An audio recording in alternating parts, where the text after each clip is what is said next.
Stone samples may not be the most interesting find at the National Railway Museum, and if you wander around the warehouse, it's easy to overlook it. But if you look at the stone's owner, then the stones suddenly become much more interesting. Islamabad Kingdom Brunel was hailed as one of the most innovative and influential engineers of recent times. He was named second greatest Brit in a UK poll and subsequent television series, with Winston Churchill taking the top spot. His achievements to industry were showcased to the world in the 2012 opening of the London Olympic Games, and he was a main feature. Brunel was born to Mark Islamabad Brunel and Sophia Kingdom and was the youngest of 3 children. Islamabad's parents had a turbulent past. Mark was groomed to be a priest, but when he showed no interest in that career path, he was sent to Rouen to study naval matters, eventually joining the French Navy. Due to his views on the French royal family, he was paid off and sent back to Rouen. However, he did find himself in hot water when he unwisely predicted the death of one of the leaders of the French Revolution. He considered himself lucky to have a head after he had to flee. Mark knew he would ultimately have to leave France for good. It simply wasn't safe for him. He met his lover Sophia Kingdom, however he had no choice but to leave her behind when he was forced to flee to New York.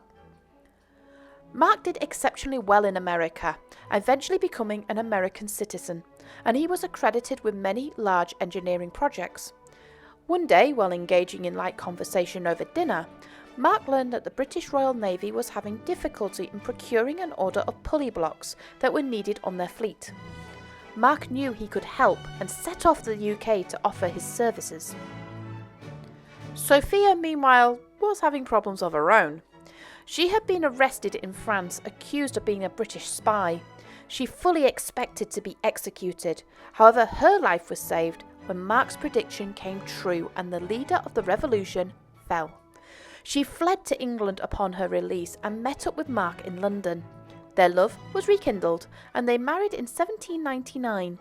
They moved to Portsmouth and welcomed their family, Sophia, Emma, and of course their son, Islamabad. In 1808, the family moved to settle in London so Mark could be closer to his work. But his past soon caught up with the family. Crippling debt found Mark being arrested and sent to a debtor's prison. Mark, undeterred, offered the UK government in choice. Either they clear his accumulative debts, or he would consider an engineering position with the Tsar of Russia. Desperate not to lose the engineer, the government relented and cleared the debt in full, with the strictest instructions that Mark must remain in Britain. Islamabad completed his studies in France and joined his father as an assistant engineer to help build a tunnel under the River Thames. The work was dangerous, and Islamabad almost got killed when the tunnel flooded. Some workers were not so lucky, and work stopped for several years. Eventually, Islamabad recovered, but would not help his father complete the project, and Mark completed it on his own. The tunnel was first used as a walkway, but today has been incorporated into the London Underground. Brunel went on to have various successes. One of his largest was the design of the Clifton Suspension Bridge. The bridge was considered to be the largest in the world at the time, and when the bridge was proposed, Islamabad drew up designs, they're also called tenders, and submitted 4 tenders to the committee. The committee universally rejected the plans, favouring another designer by the name of Thomas Telford. As Thomas himself was the head of the committee that selected the tenders, he had gained an obvious unfair advantage. The public were none too happy when they found out, and the committee hastily held a second competition which Brunel finally won. The bridge was Brunel's lifelong achievement, however he never got to see it completed. The bridge was plagued with delays and eventually money for the project dried up and work ceased. Work only resumed in 1862, 3 years after Brunel's death, and when it was finished, it was dedicated to his memory as a fitting tribute. It wasn't true to the Brunel vision, as many modifications to the design had to be incorporated. But Brunel was not just famous for designing bridges. In 1833, Brunel was promoted to chief engineer of the Great Western Railway, and his vision was clear. He wanted to build a simple system where passengers could purchase just one ticket and travel all the way to New York if they wanted to. Following a survey on the London to Bristol line, Brunel moved from standard Stephenson's gauge track to a broad gauge track. The broader track allowed for the opportunity for the engines to travel at faster speeds, safer. It was not a popular move. With the new track came new engines. The engines could not be used anywhere else in the country, and Brunel found them underperforming. Although he was not happy, he still went ahead with the broad gauge plans. He expanded the Great Western Line and created new viaducts, bridges, and notably the Box Tunnel. He drew on his earlier experience with the Thames Tunnel and designed the tunnel completely straight. It was built on a gradient and stands at 1 3/4 miles long. 2 teams were instructed to dig from each entrance, and when the 2 teams met in the middle in April 1841, the 2 tunnels were only 2 inches out from each other. Considering the tools that they had at the time, and the fact that they had to rely on measured calculations with no machinery or computers, it was an impressive feat. To put it into perspective, the Channel Tunnel used laser-guided precision on its boring machines, and the French and English tunnels were actually off-centre by over double the distance than the Box Tunnel. It was so impressive that it was rumoured that Brunel gave a ring off his own finger and gave it to the works foreman in gratitude. It was also theorised that Brunel built the tunnel in such a way that when the sun hits the East Tunnel on April 9th, that the sun would shine straight through to the other side. While the sun can shine through the tunnel, the date in which it happens was consequently disproven in the 1980s. They calculated that the sun would shine through on the 6th of April for non-leap years and the 7th of April on leap years. There are rumours that this was done purposely as a nod to Brunel's sister Emma, who was born on the 6th. After Brunel's death, the various railway companies came to the mass conclusion to revert all lines back to standard gauge. The only working broad gauge engine and track around today can be found at the Didcot Railway Museum. Brunel also experimented with the type of power for his trains as well. He knew the shortfalls that steam brought and wanted to create a new type of movement. Electricity was in its infancy, and diesel wasn't even heard of, so Brunel sought inspiration from vacuum pumps and created a vacuum traction railway. A large pipe was used instead of an engine and sat in the middle of the broad gauge track under the carriages, and the idea was simple. Stationary pumps would move the air from the inside of the pipe, causing an imbalance of pressure, and this is what powered the carriages. The carriage would ride this vacuum of air to its destination, and it actually made quite good speeds. The track was sectioned every 2 miles by large pumping stations, and the pipes were sealed with airtight treated leather. It was the leather, however, that ultimately let the system down. Leather only remains supple and long-lasting if it retains its natural oils. The air within the pipes was dry, and the constant suction drew the natural oils out of the leather, causing it to lose its airtight properties, and it began to rot at an alarming rate. The workers tried their best to retain the moisture by using a substance called tallow. Now, tallow is a common byproduct and was made from rendered animal fats. It has a multitude of uses, from candles to greasing engines. The tallow was smeared on the leather, but its smell, as you can imagine, was not the most pleasant, attracted the rat population, and many workers found the leather had been eaten and destroyed. The vacuum-driven railway didn't last long, and while it got good speeds, it became problematic and rather expensive to run. Eventually it was removed in place of a more conventional railway system.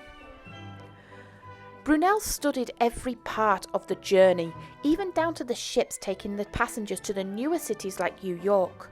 Ships were slow, dangerous, and relied on sails and masts for power. There were doubts that steam-powered vessels could make its way across the Atlantic, and many theorized that if it was possible, then what it had to carry in fuel outweighed its cargo capacity. Brunel had heard this talk before and was undeterred. After all, he'd already achieved the impossible on the tracks. Why not on the water too? Through careful experimental calculations, Brunel offered his services for free to the Great Western Steamship Company, and he designed his first ship, known as the Great Western. It was the longest ship in the world at the time and had an iron skeleton with timber frames. Brunel used 2 paddle wheels on either side as power, but added extra security with 4 large masts should the vessel need to be wind-powered. The ship was set back from its initial launch, following a fire on board which injured Brunel, and it also cost it the title of the first steam-powered ship to cross the Atlantic. That title went to Western rival steamer Sirius. Thanks to the fire, Sirius had a 4-day start on Great Western. However, the crossing was slow, and Great Western managed to gain a full 3 days on Sirius after Sirius was forced to use its own furniture and a mast for fuel after their coal ran out. Great Western had no such bad luck, and she arrived in New York 15 days after she set off, and it was found she had coal to spare. Brunel's gamble had paid off once again, and it was seen as a true success. She made a further 64 crossings and earned the Blue Ribbon title. Sadly, she was scrapped in 1856 in London after serving as a military vessel after the Crimean War. Luckily, Great Western's sister ship, Great Britain, fared much better. Launched in 1843, Great Britain was one of the first ships to be constructed entirely out of metal. At first, Great Britain was designed with paddle wheels, but Brunel had heard of another type of propulsion which greatly interested him: screw propulsion. Instead of Great Britain's paddles, a single-turn propeller would be driven by 2 massive cylinders. This greatly improved efficiency and performance, created easier turning circles in the water, reduced costs, and as the machines were powering the propeller are situated lower in the hull, it allowed for the ship to be more stable. It was a costly venture and set the ship's completion back by 9 months, but it was no doubt that if screw propulsion was not utilised on the Great Britain, it may not have influenced the shipbuilders of today, and even today, screw propulsion remains the most effective way to power through water. Despite many close calls and being pretty much abandoned in 1937, Great Britain was recovered, restored, and finally saved for the nation, and is now safe as a floating museum in Bristol. Brunel went on to create a further ship, Great Eastern. The ship was designed specifically as a cruiser for voyage between London and Australia. Due to the suspicions by some that Australia had no coal, he designed the ship to carry enough fuel for a return journey. Brunel called her his Great Babe, and it would be the last project he would ever work on. 2 weeks before her sea trials, Brunel collapsed on her deck, and he was rushed home in London. It was discovered he had suffered a stroke, and at 10:30 p.m. on the 15th of September, 10 days after he collapsed, Brunel died surrounded by his family. The engineering world collapsed on its knees at the loss of Brunel. Thousands of railwaymen, signalmen, engineers and workers lined the streets in silent mourning as his funeral procession was passed through. He was an inspiration to them all, and he was buried with his parents in Kensal Green Cemetery. Just before Brunel died, he created a catalogue of all of his assets and possessions. It isn't known why he did this, but we are thankful he did, as historians can successfully accredit any possession to him directly. One of his main possessions was a table of stone samples. The 47 samples were taken all across the Great Western Railway. Brunel knew that the study of geology was the best way to make stable tracks and deciding the best route. Each stone named was individually selected by Brunel, and each one specifically labelled what type of stone it is, how best the stone may be used, and where the stone came from. The National Railway Museum obtained the collection and is still currently on loan to the Steam Museum of the Great Western Railway.